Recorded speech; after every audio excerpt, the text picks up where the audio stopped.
Now joining me in studio, owner of Professional Home Inspection and president of the New York State IEA chapter, George Schambach. Hello, George. How are you doing today? Good. Avery, how are you? Good, good. So this is a really important topic. You know, we were talking about it over emails. So how did you kind of get involved in this, first of all? Well, I got involved about 20 years ago. Left a career and started another career. And I saw that radon was an issue, and it kind of became a passion of mine. And as a result of it, I now sit on the international board for IEA.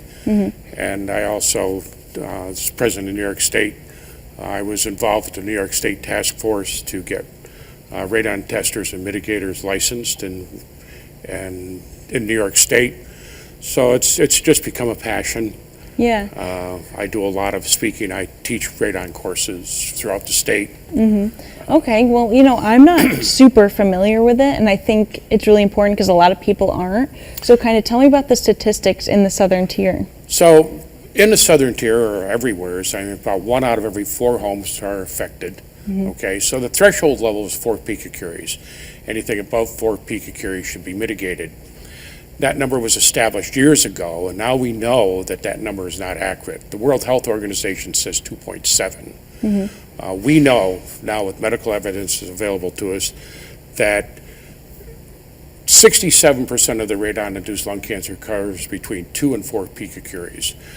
So if you're going to mitigate your house, you should mitigate it or try to get it below 2. We know it affects women more than men. We know that it affects your pets. Typically, the reason why it affects women more than men is the fact that they typically spend more time in homes. Yeah. You know, we know that the radon-induced lung cancer typically metastasizes into the brain cancer. I have right now probably 4 clients in the southern tier that I'm working with. As early as yesterday, I had one that she has lung cancer and it's metastasized to her brain. So it's not good. It's hard to cure once it gets into the brain. You know, if they catch it early enough in the lungs, it's treatable. Yeah, no, that's super interesting. And is there any signs that there is radon in your houses that people should really look out for? No, there are. It's colorless, odorless, tasteless. Okay, the only way you're going to know is test. And we recommend that you test your house constantly for it. I'm not doing an advertisement for anything, but there's a little device out there called an air thing, and you can buy it on wherever, Amazon or whatever, in the neighborhood of $100 and some, and that reads your radon levels constantly and tells you what your level is. If you want to do that, you can have your home tested. You can buy test kits in Lowe's or Home Depot, or you can get them from the New York State Health Department.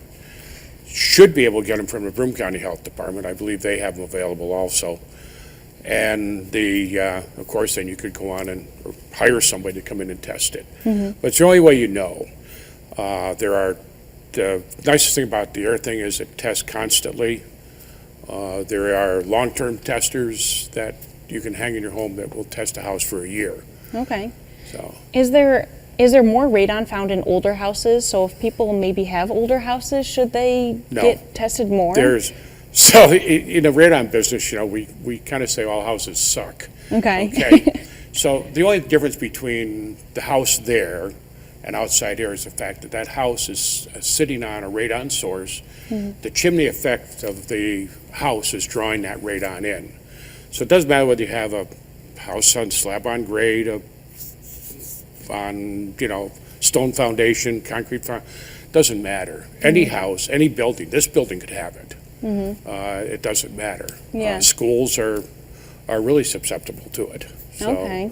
Well, I know we talked a little bit about that January is Radon Awareness Month, so I'm glad that the importance is getting out there, because I feel like when you said it's colorless and you can't really notice it, that's really scary.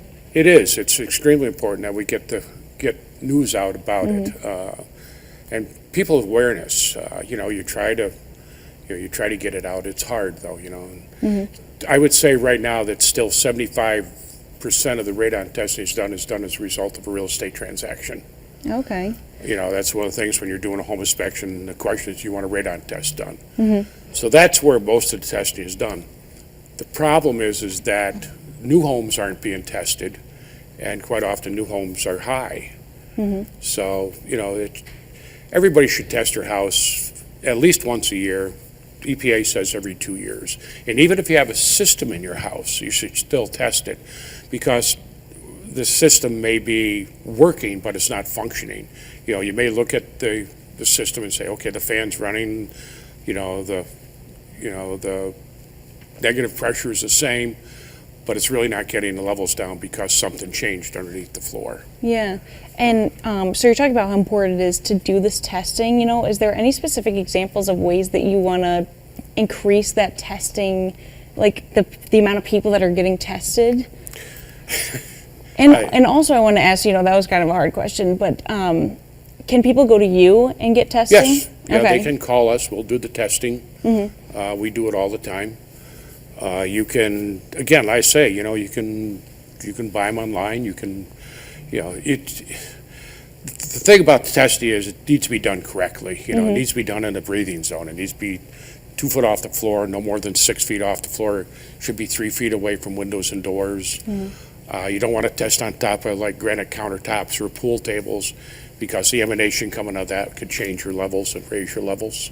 So you want to be careful how you test and make sure that when you do the testing, you follow the instructions.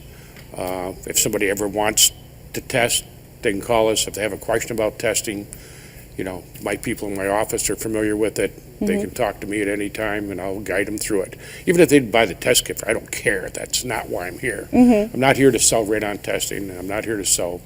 I'm here to try to get people to understand that radon is a silent killer. Yeah.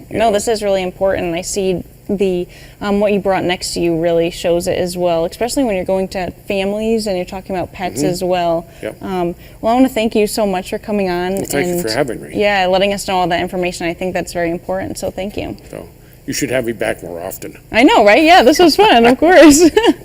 For those of you who might have missed those details, radon is a serious health risk, ranking as the second leading cause of lung cancer, just behind cigarette smoking.